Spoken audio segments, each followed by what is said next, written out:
Peace, everyone. How you doing?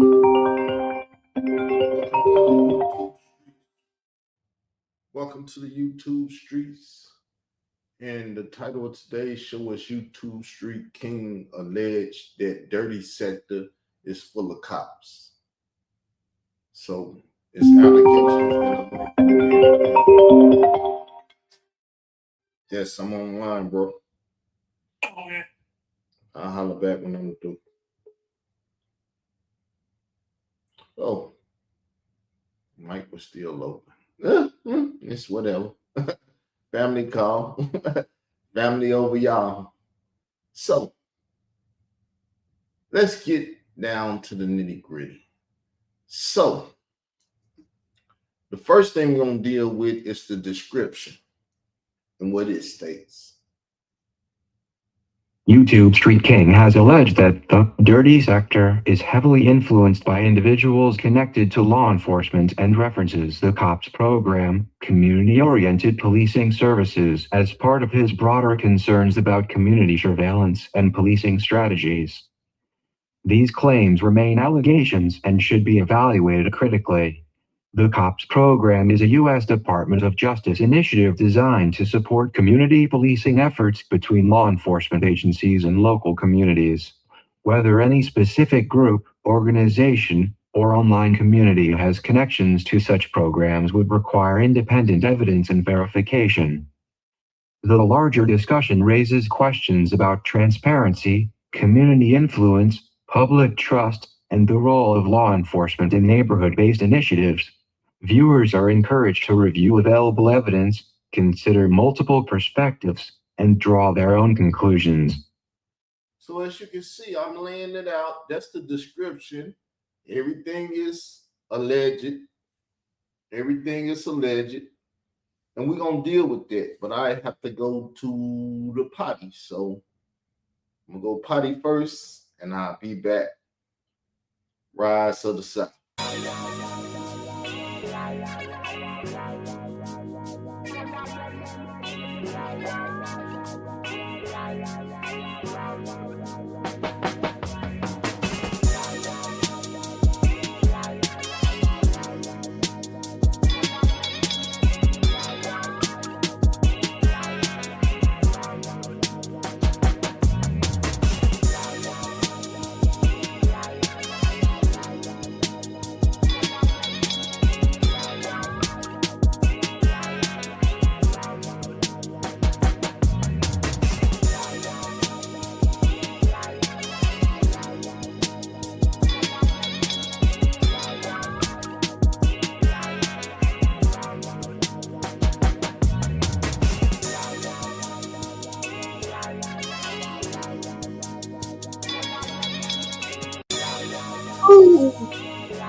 Oh, I'm back now, people. We're going to deal with it. We're going to deal with this. The allegations is out there. I just want to inform y'all about the COPS program. Because the ex-governor of Arkansas, Bill Clinton, who became the president of the United States, signed it in office. I remember when it happened. I remember people coming to our school, Parkin High School, telling us about how the drug dealers was doing what they was doing, flying planes and stuff into fields and everything. So let's deal with this, people. Let's deal with this. Remember, everything is allegations, and I'm not even going to say anything past what's on the title. All I'm going to do is show you about the COPS program now. Well, my statement is my statement. My words is my words. You feel some kind of way, do what you do. Origins and background. The COPS program was created under the Violent Crime Control and Law Enforcement Act of 1994, signed into law by President Bill Clinton. It was one of the largest federal Oh, what just happened? It happened due to the fact I have a phone, y'all. I rich and muted the audio. So let's start that one again, people. It's called real life. People, stuff like this happen in real life.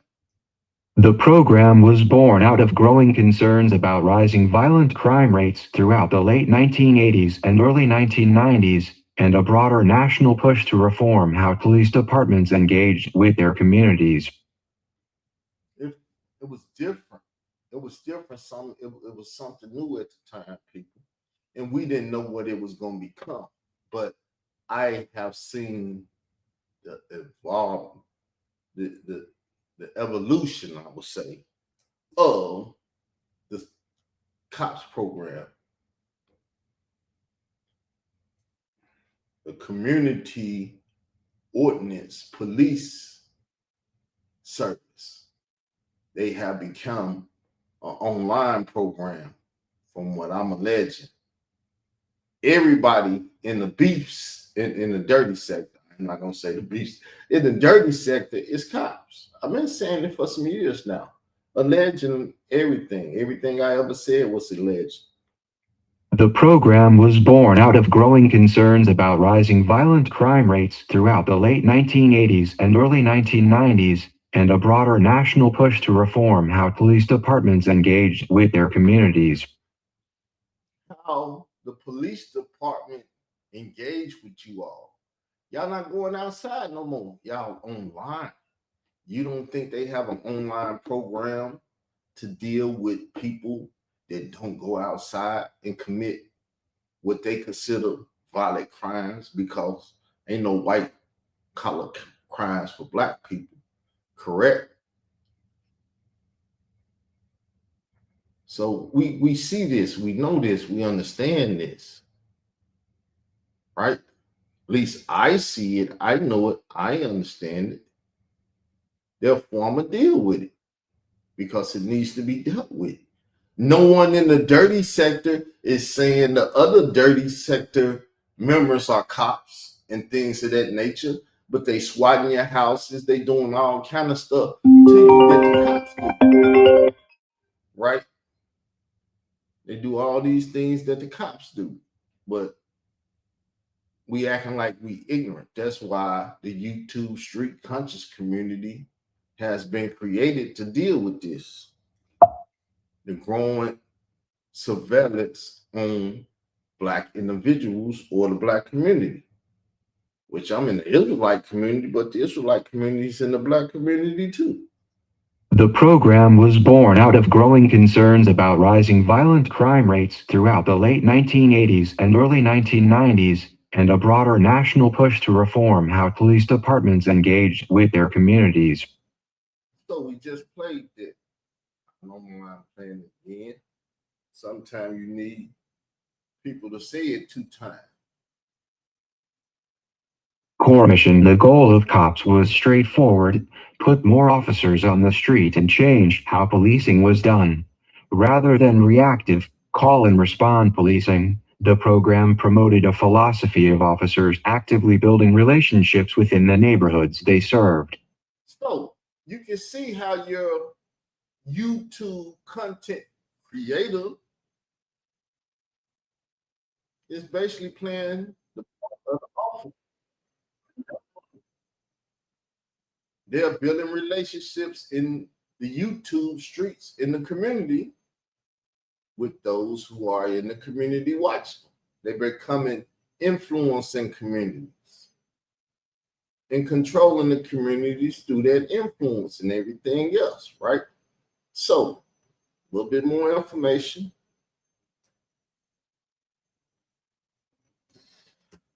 How it worked: the federal government, through the Department of Justice, provided grants directly to state, local, and tribal law enforcement agencies. Those funds were used to hire new officers, to increase department size, rehire laid-off officers, and cash-strap departments, fund technology and equipment upgrades, support training and community policing strategies, develop problem-solving partnerships between police and local residents. So, you see how it works? Now, another alleged statement I would like to make is that Troy Star Terrain has a snitch network. And all the people in the dirty sector have a relationship with Troy Star Terrain. Their role model is Hassan Camel, who we know went out and did a lot of things, and the police ain't arrested him nothing because, as been stated numerous of times, people like that, you know, they work for the police because the police not doing anything to police. How do I come up with all this understanding and everything? Because I went against Hassan Camel. Go against Hassan Camel, and the police come out. The snitches come out. Did you not see Whack 100 come out? Did you not see Tekashi 69 come out and blow up Hassan's career? How it worked: the federal government, through the Department of Justice, provided grants directly to state, local, and tribal law enforcement agencies. Those funds were used to hire new officers, to increase department size, rehire laid-off officers, and cash-strap departments, fund technology and equipment upgrades, support training and community policing strategies, develop problem-solving partnerships between police and local residents. So, problem solvers. That's why you always hear people in the conscious community or the dirty section talking about peace. We finna have a peace this and a peace that. Ain't no peace in these streets because we living in hell. Community policing philosophy. At the heart of COPS was a shift in policing philosophy. Officers were encouraged to walk beats and get to know residents personally, work with community organizations, schools, and churches, identify the root causes of crime in the neighborhood, not just respond to incidents, build trust between departments and communities, especially in areas with historically tense police relations. So, me going against the conscious community, they didn't already profile me as a criminal. Khalil Money like to show my mug shot that I got with Layla Wheels from the Trapped in the Culture documentary, lying on me saying that I was stalking her. She threw it out of court because the state of Illinois threw the criminal case out of court where she lied and said I was on the internet with guns and stuff. Community policing philosophy. At the heart of COPS was a shift in policing philosophy. Officers were encouraged to walk beats and get to know residents personally, work with community organizations, schools, and churches, identify the root causes of crime in the neighborhood, not just respond to incidents, build trust between departments and communities, especially in areas with historically tense police relations. So you think the police relation with the Hebrew Israelites ain't been going on? Sadnetta has been working with Hebrew Israelites for the longest.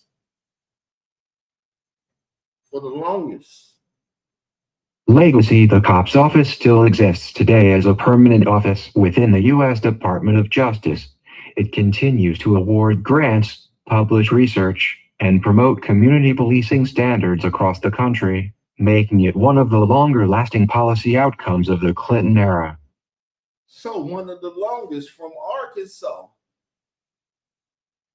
born Bill. So you think the Arkansas YouTuber don't know about this? You think I'm ignorant of this? The YouTube street conscious community has me to represent for them. With that said, see Dr. Sabi, Polite, and them over there on the right. See that? Look at the banner. It speaks a lot for itself. With that said, I'm finna get up out of here, people. Leave your comments, like, and subscribe.